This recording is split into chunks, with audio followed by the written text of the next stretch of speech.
It wasn't China, was it? No. I'm at TV as far as I know. Hi, we have a specialist on ID. Just off this map. She wasn't. Okay, I'll have her call you.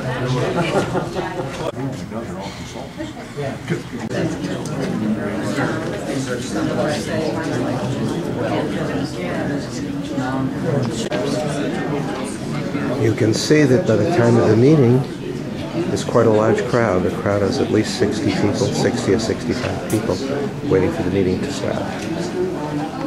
Environmental impact statement. And that's what the scoping, this is for. This is the very beginning of the environmental impact statement process. And go ahead, next one. Just for an overview, I'm going to do an overview of what the proposed project is about, legislation that that pertains to this project, public scoping, the National Environmental Policy Act, the process, and about the environmental impact statement that we're going to be preparing. Next slide. A couple follow-up questions to the gentleman that asked about why this site. As a native Las Vegan, I've watched the Sloan area pretty much be torn down from the top down from the 50s. It's been going on 50 plus years that I know of. It's really an eyesore from the backside when you drive down Blue Diamond Road. Since we look out at this particular mountain area now and looking at the topography just from the overhead view that you have, it's not quite as steep as what the Sloan area is on the west side of I-15, but it'll certainly have that same visual impact. Looking at the information that you put up there, it says, how does this proposal protect, restore, enhance this site?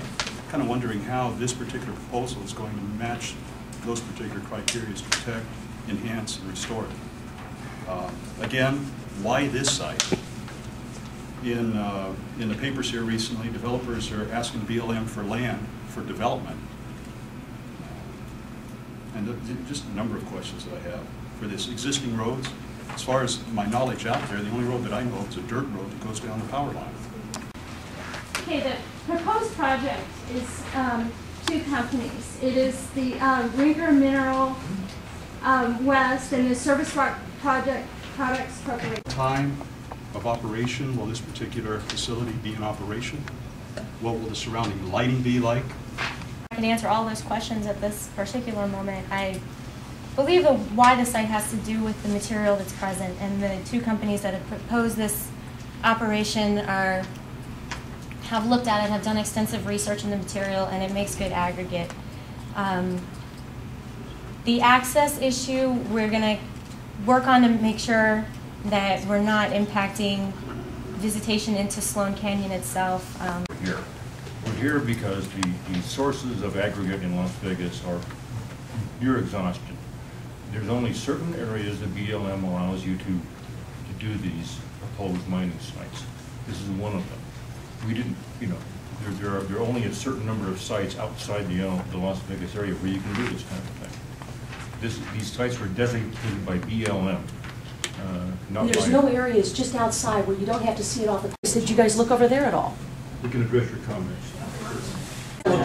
Jack Curlehy, what did you think about what you heard tonight at this meeting? I was quite surprised that the BLM was not as prepared as I would have thought them to be to counter many of the questions. There were questions that were in-depth questions, and they just really were not prepared for the onslaught of the people that were here that had serious and in-depth questions. Are you concerned about the proposal itself?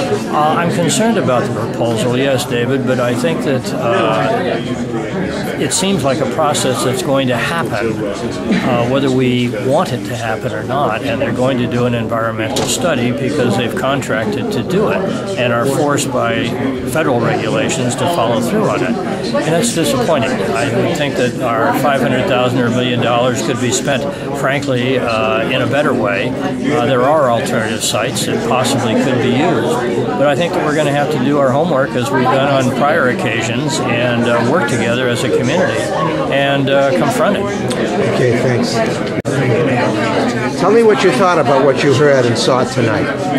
Well, I think it's very interesting. This is one of the first times that the people have been in the very first or second step, because obviously the application was put in by those that want to have access to the mineral, or the gravel as I call it.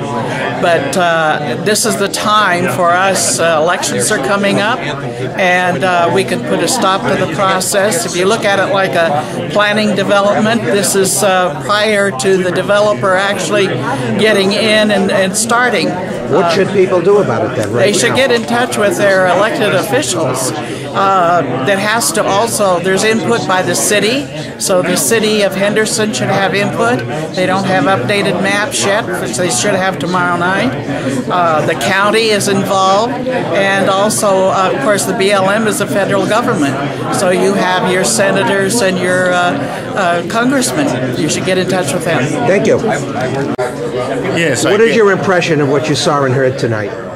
I think this follows yesterday's presentation. I've been very disappointed with visual aids, inaccurate, not up to speed. What about the project, though? The project hasn't been thought out. If they were looking at the mountain on the southwest, it's possible the sound could be avoided, the dust could be avoided. Nobody has brought that up. Are you opposed to the project? I don't know enough about the project at the moment, but from the data I've heard, I'm very unimpressed with the presentation. Okay, thank you. Okay. Awesome. Shauna Duman, you're in charge of this project for the BLM, is that right? I am the project manager. I will not be making any decisions regarding this project, though. What is your personal reaction to what you heard tonight? Was this typical, or do you feel that it makes it tougher to deal with, or is it what you expected? This is what I expected. I expected a lot of people to be upset about the proposal, and to have a lot of concerns that they could give to us to put forward in our EIS. So you're no stranger to this kind of a meeting then? This is the first one I've ever been a project manager for. Okay. So, but the fact that there was quite a lot of vocal commentary tonight was something you perhaps prepared yourself for, that you thought you might get? Okay, thank you very much. You're welcome. You're a Sun City Anthem resident. Yes, I am. What was your impression of what you saw and heard tonight? A lot of unanswered questions still, and I think that they have to do a lot more due diligence on the process yet to make everybody believe in the project. Do you think residents at this stage of the game, especially in Sun City Anthem, should they be doing anything about this? Oh, definitely. I think they should definitely be very proactive about this. What kind of action would you recommend? Oh, I think this project should be denied. It's going to affect everybody in Sun City. So how would you tell people to go about it? Organize? I think everybody should be getting on the different blogs that the Sun City Anthem has, as well as talking to our board of directors, and also talk with some of the other community groups that have been helping with the other projects. Okay, thank you.